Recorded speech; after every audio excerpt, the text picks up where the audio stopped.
Debt is the weapon used to conquer and enslave societies, and interest is its prime ammunition.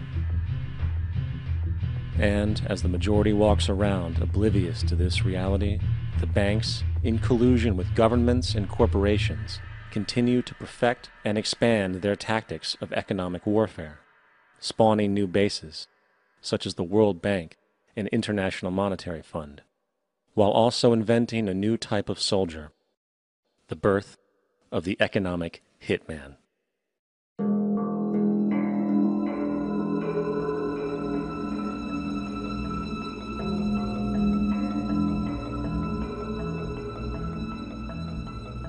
We economic hitmen really have been the ones responsible for creating this first truly global empire. And we work many different ways.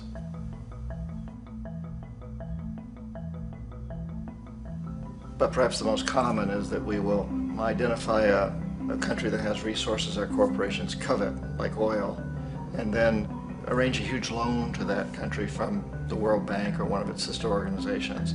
But the money never actually goes to the country. Instead, it goes to our big corporations to build infrastructure projects in that country, power plants, industrial parks, ports, things that benefit a few rich people in that country, in addition to our corporations, but really don't help the majority of the people at all. However, those people, the whole country is left holding a huge debt. It's such a big debt they can't repay it, and that's part of the plan, that they can't repay it. And so at some point, we economic hitmen go back to them and say, listen, you owe us a lot of money, can't pay your debts, so sell your oil real cheap to our oil companies. Allow us to build a military base in your country, or send troops in support of ours to someplace in the world like Iraq, or vote with us on the next UN vote. To have their electric utility company privatized and their water and sewage system privatized and sold to U.S. corporations or other multinational corporations. So there was that whole mushrooming thing, and it's so typical of the way the IMF and the World Bank work, that you put a country in debt, it's such a big debt it can't pay it, and then you offer to refinance that debt and pay even more interest. And you demand this quid pro quo, which you call a conditionality or good governance, which means basically that they've got to sell off their resources, including many of their social services, their utility companies, their school systems sometimes, their penal systems, their insurance systems, to foreign corporations. So it's a double, triple, quadruple whammy. The precedent for economic hitmen really began back in the early 50s when democratically elected Mossadegh, who was elected in Iran, he was considered to be the hope for democracy in the Middle East and around the world. He was Time Magazine's Man of the Year. But one of the things that he'd run on and began to implement was the idea that foreign oil companies needed to pay the Iranian people a lot more for the oil that they were taking out of Iran. The Iranian people should benefit from their own oil. Strange policy. We didn't like that, of course. But we were afraid to do what we normally were doing, which was to send in the military. Instead, we sent in one CIA agent, Kermit Roosevelt, Teddy Roosevelt's relative. And Kermit went in with a few $1 million and was very, very effective and efficient. And in a short amount of time, he managed to get Mossadegh overthrown and brought in the Shah of Iran to replace him, who always was favorable to oil. And it was extremely effective. Bombs overflow Tehran. Army officers shout that Mossadegh has surrendered and his regime as virtual dictator of Iran is ended. Pictures of the Shah are paraded through the streets as sentiment reverses. The Shah is welcomed home. So back here in the United States, in Washington, people looked around and said, wow, that was easy and cheap. So this established a whole new way of manipulating countries, of creating empire. The only problem with Roosevelt was that he was a card-carrying CIA agent, and had he been caught, the ramifications could have been pretty serious. So very quickly at that point, the decision was made to use private consultants to channel the money through the World Bank or the IMF or one of the other such agencies, to bring in people like me who worked for private companies, so that if we got caught, there would be no governmental ramifications.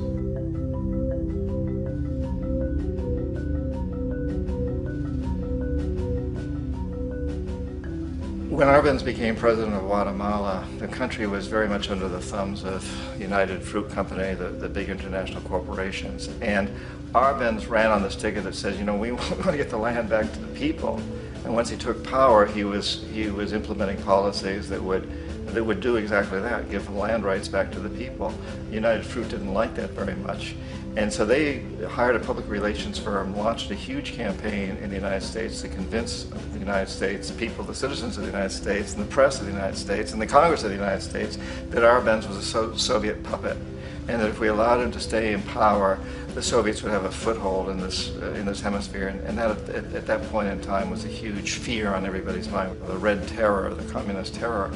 And so, to make a long story short, out of this public relations campaign came a commitment on the part of the CIA and the military to take this man out. And in fact, we did. We sent in planes, we sent in soldiers, we sent in jackals, we sent everything in to take him out, and did take him out. And as soon as he was removed from office, the new guy that took over after him basically reinstated everything to the big international corporations, including United Fruit.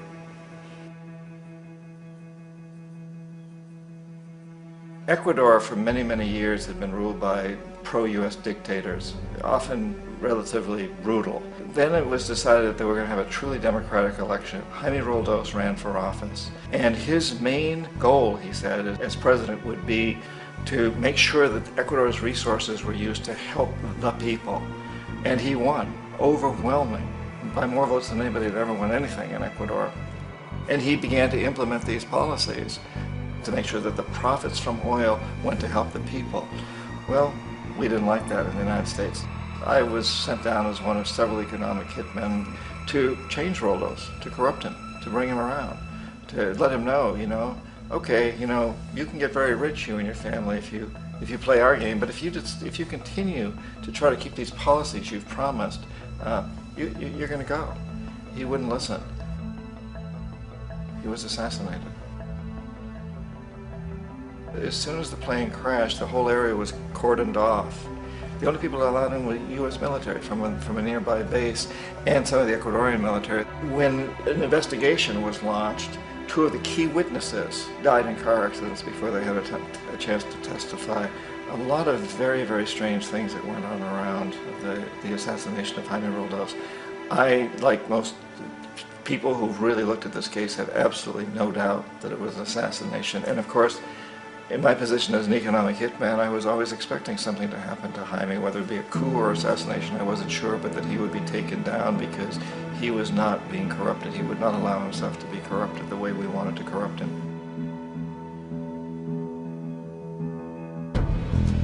Omar Torrijos, president of Panama, was, you know, one of my favorite people. I really, really liked him. He was very charismatic. He was a guy who really wanted to help his country.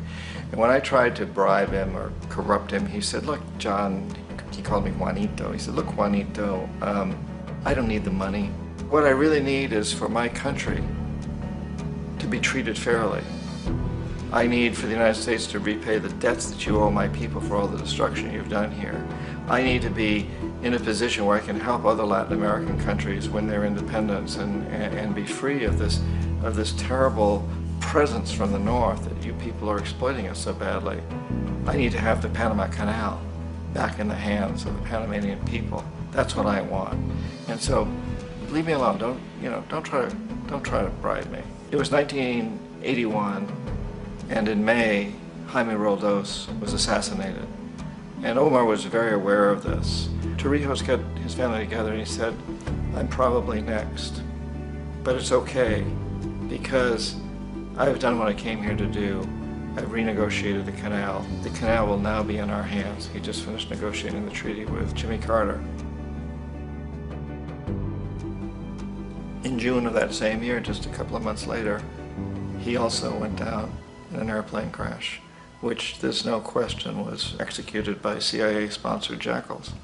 Tremendous amount of evidence that one of Torrijos' security guards handed him at the last moment as he was getting on the plane a tape recorder, a small tape recorder that contained a bomb.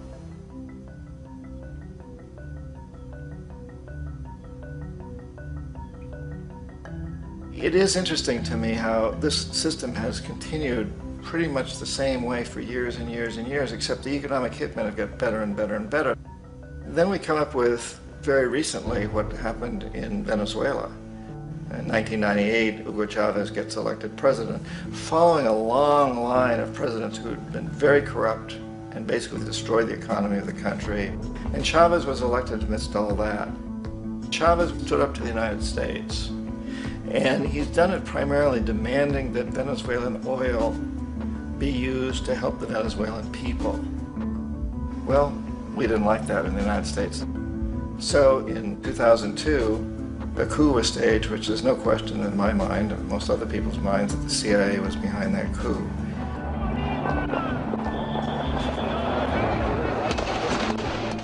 The way that that coup was fomented was very reflective of what Kermit Roosevelt had done in Iran, of paying people to go out into the streets, to riot, to protest, to say this Chavez is very unpopular. You know, if you can get a few thousand people to do that in television, can make it look like it's the whole country, and things start to mushroom. Except in the case of Chavez, he was smart enough, and the people were so strongly behind him that they overcame it, which was a phenomenal moment in the history of Latin America.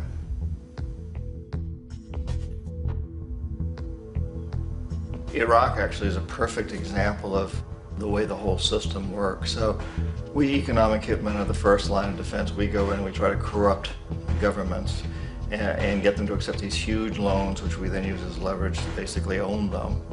If we fail, as I failed in Panama with Omar Torrijos and in Ecuador with Jaime Roldos, men who refuse to be corrupted, then the second line of defense is we send in the jackals. And the jackals either overthrow governments or they assassinate. And once that happens and a new government comes in, and boy, it's going to toe the line, because the new president knows what will happen if he doesn't. In the case of Iraq, both of those things failed. Economic hitmen were not able to get through to Saddam Hussein. We tried very hard. We tried to get him to accept a deal very similar to what the House of Saud had accepted in Saudi Arabia, but he wouldn't accept it. And so the jackals went in to take him out. They couldn't do it. His security was very good. After all, he had one time worked for the CIA. He'd been hired to assassinate a former president of Iraq and failed, but he knew the system. So in '91, we send in the troops and we take out the Iraqi military. So we assume at that point that Saddam Hussein is going to come around. We could have taken him out, of course, at that time, but we didn't want to. He's the kind of strong man we like. He controls his people. We thought he could control the Kurds and keep the Iranians in their border and keep pumping oil for us. And that once we took out his military, now he's going to come around. So the economic hitmen go back in the 90s without success. If they'd had success, he'd still be running the country. We'd be selling him all the fighter jets he wants and everything else he wants. But they couldn't, they didn't have success. The jackals couldn't take him out again, so we sent the military in once again, and this time we did the complete job and took him out, and in the process created for ourselves some very, very lucrative construction deals. We had to reconstruct a country that we'd essentially destroyed, which is a pretty good deal if you own construction companies, big ones. So, you know, Iraq shows the three stages. The economic hitmen failed there, the jackals failed there, and as a final measure, the military goes in. And in that way, we've really created an empire, but we've done it very, very subtly. It's clandestine. All the empires of the past were built on the military, and everybody knew they were building them. So the British knew they were building them, the French, the Germans, the Romans, the Greeks. And they were proud of it, and they always had some excuse, like spreading civilization, spreading some religion, something like that. But they knew they were doing it. We don't. The majority of the people in the United States have no idea that we're living off the benefits of a clandestine empire, that today there's more slavery in the world than ever before. And then you have to ask yourself, well, if it's an empire, then who's the emperor? Obviously, our presidents of the United States are not emperors. An emperor is someone who's not elected, doesn't serve a limited term, and doesn't report to anyone, essentially. So you can't classify our presidents that way. But we do have what I consider to be the equivalent of the emperor, and it's what I call the corporatocracy. The corporatocracy is this group of individuals, who run our biggest corporations, and they really act as the emperor of this empire. They control our media, either through direct ownership or advertising. They control